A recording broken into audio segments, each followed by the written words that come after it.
Breaking news IPL కు Dhoni good bye చెప్పనున్నారా అంటే అవుననే సమాధానం వస్తుంది. ఐపీఎల్ నుంచి ధోని తప్పుకోనున్నట్లు తెలుస్తుంది. ఇవాళ గుజరాత్ తో లీగ్ చివరి మ్యాచ్ ముగిసిన తర్వాత ధోని రిటైర్ అవబోతున్నట్లు ప్రచారం జరుగుతుంది.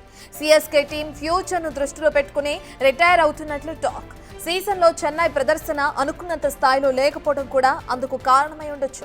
ఇవాళ టాస్ సమయంలో కూడా ధోని హోస్ట్ అడిగిన ప్రశ్నకు బాడీ మాత్రమే సహకరిస్తుంది. బహుశా మీరు ఇదే చివరిసారి ప్రశ్నలు అడగటం అవుతుంది అనుకుంటారంటూ కూడా వ్యాఖ్యలు చేశారు. ఇక దీంతో రిటైర్మెంట్ ఊహాగానాలకు మరింత బలం చేకూరింది.